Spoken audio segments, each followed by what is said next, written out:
The hangar was quiet in the early hours of the morning, with only the echo of footsteps and the distant hum of generators filling the air. The young female technician moved with precision, carrying her cleaning kit to the sleek fighter that rested under the bright white lights. She had done this task countless times before, wiping down the canopy, checking the panels, and polishing the glass until it shone like a mirror. Today felt no different, at least at first. She climbed the small ladder, leaned over the canopy, and began to wipe in slow circles. Her reflection shimmered in the glass, and for a brief moment she let her mind drift far from the base. She thought of the life she had before the military, of moments she rarely allowed herself to remember. It was safer to bury the past and act like it had never existed. The scar on her body, however, told a different story, one she prayed no one would ever see. As she leaned further, her uniform shifted slightly, the collar slipping just enough to reveal the edge of that mark. It was thin yet jagged, stretching across her collarbone like a secret etched into her skin. She froze for a heartbeat, but quickly adjusted her posture, telling herself no one had noticed. After all, it was early morning, the hangar was almost empty, and she was only a simple technician tasked with cleaning a fighter. What she did not realize was that she was not alone. A decorated general had entered the hangar moments earlier, his boots clicking softly against the floor. He was not expected here today, yet his restless mind had driven him to walk the grounds. His eyes drifted casually across the aircraft until they landed on her, a figure bent over the canopy, absorbed in her task. At first, he thought nothing unusual of it, but then his gaze caught the faint glimpse of the scar. The general stopped mid-stride, his face hardened, his breath stalled in his chest. He knew that mark. He had seen it once before on a classified mission, long buried by reports. A memory long suppressed clawed its way back into his thoughts. A night filled with fire and loss and shadows of people who should not have survived. That scar had belonged to one of them, someone who vanished without a trace, someone who was never meant to resurface. The technician felt a sudden shift in the air, the weight of eyes piercing into her back. She slowly turned and found the general standing still, his expression pale and unreadable. Her heart stuttered inside her chest as she realized he had seen what she wanted, hidden forever. She whispered to herself that it was impossible, yet his stare told her otherwise, and in that moment she knew her past had just been uncovered. The general did not move for several seconds, his gaze fixed firmly on the scar, as if his mind could not accept what his eyes revealed. The technician shifted uncomfortably, her hands tightening on the cloth. She held. Her instincts screamed that she should look away, that she should continue wiping the canopy as though nothing had happened, but she could not. Her throat tightened, her pulse raced, and the silence between them grew heavier with each passing second.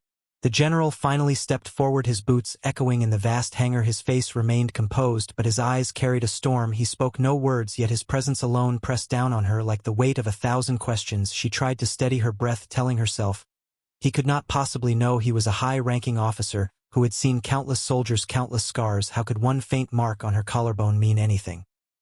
But inside the general's mind, fragments of a night years ago came alive. He remembered the mission, classified so deeply that even most commanders never learned the details. He saw flashes of gunfire, the roar of explosions, the cries of soldiers trapped in an ambush.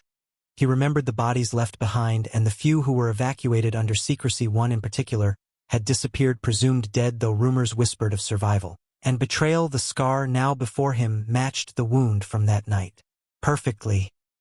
The technician lowered her eyes, trying to break the intensity of his stare. Her mind screamed to retreat, to vanish before questions began, but her body would not obey. She could sense his suspicion building, and she feared that the truth would unravel if he pressed further. She clenched her jaw, reminding herself that she had worked hard to bury the past, to build a new identity, to live quietly in the shadows of routine duties. Yet fate had dragged her into the light with one careless slip of her uniform.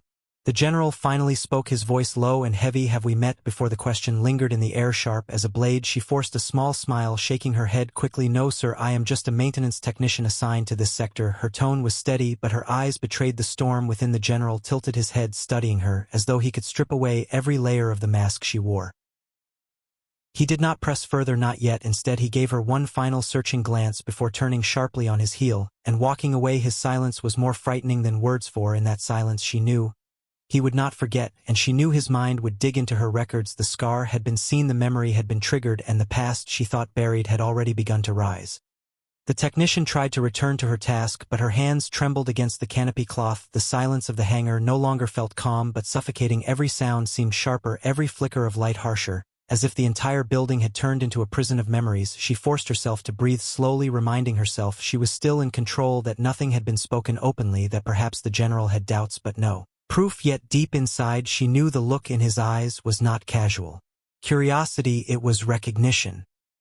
She finished the cleaning in haste, climbed down the ladder, and walked briskly toward the storage room. Each step felt like it echoed louder than the last, drawing unwanted attention. She closed the door behind her, leaned against the wall, and pressed her hand over the scar, as though she could erase it with touch. Alone in the dimly lit room, she whispered to herself that the past had to remain buried, that no one could ever connect her to those lost operations. For years she had lived quietly, performing menial tasks, keeping her head down, blending into the machinery of the base. She thought she had succeeded, but fate had betrayed her.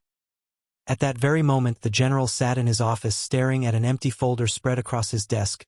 He had ordered the personnel records for the technician, and what he received unsettled him deeply. The file was thin, lacking the detail expected of any soldier. There were missing years, periods of silence that should not exist, entire deployments skipped over with vague notes. The general tapped his fingers against the desk, knowing such gaps were never accidents, they were intentional erasures, and he had seen such things only in connection with covert units whose existence was never acknowledged.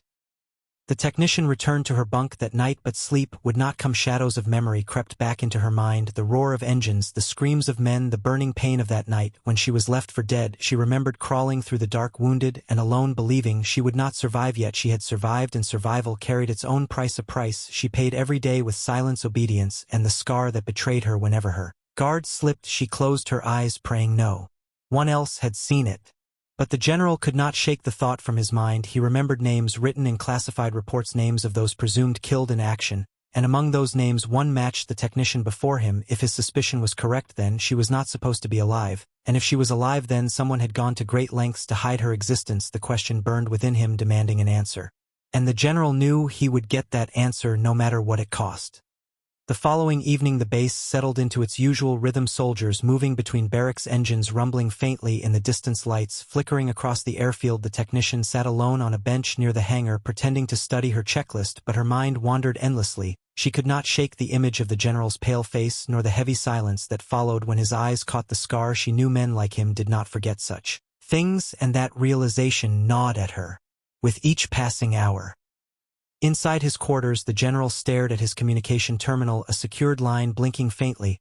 He had already requested deeper clearance on her file, and what returned was troubling: entire years redacted, as though they never existed. Each line, blacked out, spoke louder than words, confirming that she was tied to something buried far beneath layers of secrecy. He leaned back in his chair, recalling whispers from the past about an operation that went horribly wrong, a mission where betrayal was suspected but never proven. One survivor, unaccounted for, vanished into the wind. Her scar had told him the truth, but proof was still out of reach. The technician tried to act normal during her shift the next day. She moved carefully from one aircraft to another, giving routine reports to her supervisor, yet everywhere she went she felt eyes on her, like shadows clinging to her steps. She feared the general had already spread suspicion, but strangely no one approached her. She realized with dread that this meant he was keeping the discovery to himself, waiting for the right moment to strike. That silence was more dangerous than open confrontation. That night she returned to her bunk and found a folded slip of paper tucked beneath her blanket. Her heart stopped as she unfolded it. The note contained only a single line, written in hurried script: "Meet me at the East Maintenance Bay at midnight." She recognized the handwriting immediately. It belonged to someone she thought dead, someone from her past who had vanished in the chaos of that mission. Her hands shook violently as she stared at the words. Could it be real, or was it a trap? Midnight arrived and she slipped out quietly, her steps silent against the cold floor of the barracks. She moved through the shadows, avoiding patrols, until she reached the maintenance bay. The large steel doors loomed in front of her, half open with darkness spilling out. She inhaled deeply, gathering every ounce of courage, and stepped inside. Her eyes strained to adjust to the dim light, and her heart pounded as she waited to see who would emerge from the shadows. But it was not the person she expected standing there. It was the general. The general stood with his arms crossed, his figure cast in shadows by the faint glow of a single overhead lamp. The technician froze just inside the maintenance bay, her heart hammering at the sight of him. She had expected someone else, someone from her past, but instead she found the one man she feared most in this moment. His eyes did not leave hers, and for several seconds silence filled the cavernous space like a storm waiting to break. "You are not who you claim to be," he said, his voice steady but carrying the weight of certainty. She tried to respond, but her lips parted without words. Her mind raced, searching for excuses, searching for lies that could cover the truth, but she could see in his expression that deception would fail. He had already pieced together more than she realized. Her scar had betrayed her, her incomplete records had exposed her, and now her very presence here at midnight gave him all the evidence he needed. The technician swallowed hard and forced her voice to emerge. "Sir, I am only a mechanic. I do not know what you mean," she said, though the tremor in her tone betrayed her. He took a step closer, his boots echoing across the concrete floor. "You bear a scar that no ordinary soldier could survive," he said slowly. "I was there. I remember the night of fire. I remember the bodies left behind, and I remember the one who vanished. You are her." Her chest tightened at his words, her secrets pressed against her ribs, screaming to be released, but years of silence bound her tongue. She had lived with this lie for so long, hiding in the shadows of maintenance duty, hoping no one would ever look closely enough. Yet now here stood the general, his memory sharper than she imagined, demanding the truth. She knew denial would crumble under his persistence. She knew resistance would only make him dig deeper, and she knew the truth was a weapon that could destroy them both. The general's eyes narrowed. "Tell me what happened that night," he ordered. His tone was not anger but something heavier, a need for understanding. As if the memory haunted him as much as it haunted her, she looked away, gripping the edge of a nearby workbench, her knuckles white. She wanted to scream that it was not her fault, that she never asked to survive, that she carried the burden alone. She wanted to tell him everything, but fear chained her silence.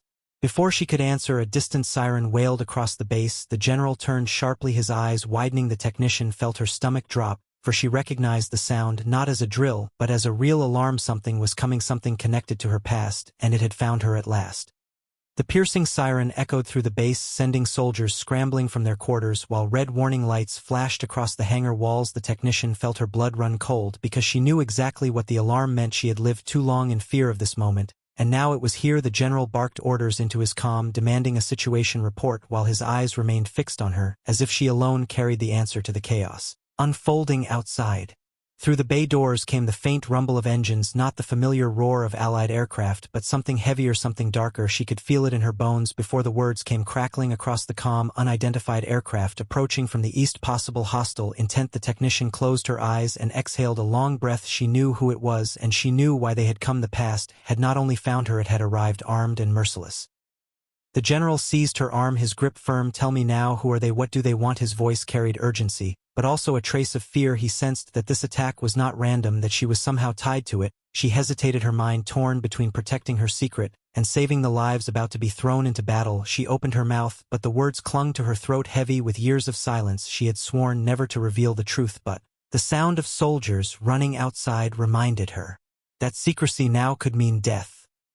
"Sir," she whispered, barely audible, "they are not strangers, they are the ones who were never supposed to exist." She looked into his eyes and saw disbelief flicker across his features, yet he did not release her arm. Instead, he pulled her closer, his jaw clenched. "Explain," he demanded, but before she could speak, the base shook violently as the first explosion ripped across the perimeter. Dust rained from the ceiling, and the lights flickered, plunging the bay into partial darkness. The technician staggered but steadied herself on the workbench. Her instincts screamed to prepare to fight, not as a mechanic, but as who she truly was. She turned to the general, her voice stronger now. "Sir, if you want to survive this, you must trust me. I know them, I know how they move, and I know why they are here." The general stared at her, caught between doubt and necessity. His world of discipline and command clashed against the impossible truth standing before him. Another explosion roared closer, followed by the sound of automatic gunfire. The technician's eyes hardened, and for the first time the general saw not a mechanic but a soldier forged in fire. She reached for a weapon on the rack and whispered, "They have come to finish what they started." The general watched as the technician gripped the weapon, her hands steady in a way that betrayed years of experience, not months of routine maintenance. Her posture shifted, her shoulders squared, her gaze sharpened, and in that instant, he understood that everything about her life on base had been a carefully built disguise. The alarms continued to wail as soldiers rushed past the bay, but none of them looked inside. None of them saw the transformation taking place before his eyes. She chambered around with practiced precision and turned to him. "Sir, you need to listen," she said firmly. "These attackers are not outsiders, they are ghosts from a program buried so deep that even men of your rank were never told. They are remnants of an experiment meant to forge soldiers beyond the limits of endurance, but the program failed, and those who survived were abandoned. They swore revenge, and I am the last link to what was done to us." Her voice cracked for only a moment before steel returned to her tone. "They will not stop until I am dead." The general felt the weight of her words crash over him. The classified missions, the erased files, the scar, everything fell into place, and yet the truth was even darker than he imagined. His instinct screamed to report her immediately, to treat her as a liability, but his eyes told him another truth. The base would not withstand this attack without her insight. She carried knowledge of the enemy that no one else possessed, and now survival hinged on trust. Outside, the gunfire drew nearer. Shadows flickered across the hangar walls as hostile forces advanced through the perimeter. Soldiers scrambled to mount a defense, but confusion reigned. The general clenched his fists, torn between duty and necessity. He had spent his career following regulations without question, but tonight those same regulations could doom them all. He met her gaze, and for the first time allowed a flicker of vulnerability to show. Tell me how to stop them, he demanded. She nodded quickly, relief flashing across her face. They fight like shadows, she explained. They strike fast, they sow chaos, and they vanish before reinforcements arrive, but they have a weakness. They always rely on the same signal frequencies to coordinate. If we disrupt that signal, they will collapse into disarray, but we must reach the comm tower before they overrun it. Her words came with urgency, and her body was already moving toward the exit as if she had been preparing for this moment her entire life. The general followed, but doubt gnawed at his mind. If she was telling the truth, she could save the base. If she was lying, she could be leading him straight into a trap. He quickened his pace, keeping close to her every movement, but deep inside one question refused to die. Was she truly their only chance of survival, or the reason they were under attack at all? The night sky above the base burned with streaks of tracer fire, and the thundering roar of enemy aircraft circling like vultures. Soldiers shouted orders, scrambling into defensive positions, while the sirens howled without pause. The technician moved swiftly through the chaos, her weapon held close, as if it was part of her own body. The general followed close behind, pushing through the smoke and dust with a mind torn between disbelief and urgency. He had led troops into battle before, but never had he felt such a sense of walking blind into the unknown. They cut through the hangars, slipping past frightened recruits who barely understood the scale of the assault. The technician guided them with purpose, never hesitating, as though she had already mapped the path in her head. She stopped suddenly, crouching near a pile of cargo crates, and motioned for the general to do the same. Enemy patrol, she whispered. Her tone was calm, focused, almost too calm for someone who was supposed to be nothing more than a mechanic. The general peered over the crate and saw hostile soldiers moving methodically, clearing the corridor ahead. Their weapons gleamed under the floodlights, and their movements were too precise to be ordinary fighters. The technician tapped the general's arm and pointed upward toward the tower in the distance. Its outline rose like a steel spear above the base, flickering lights marking its presence. That is our target, she said. If we reach it and cut their signal, they will fall apart, but if they secure it first, they will coordinate a full assault, and no one here will survive. The general nodded, slowly realizing the fragile thread upon which the base now hung.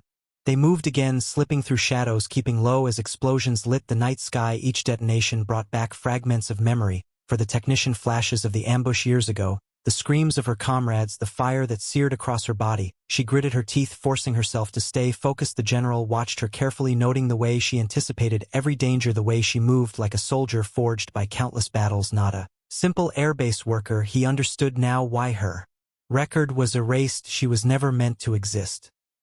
As they neared the base of the tower, gunfire erupted behind them. Enemy forces had spotted their movement. Bullets cracked against steel, sending sparks into the dark. The general raised his weapon, firing back with precision honed over years of command, while the technician sprinted forward toward the stairwell entrance. Her voice rang out over the chaos. Sir, cover me. If they take the tower, we lose everything.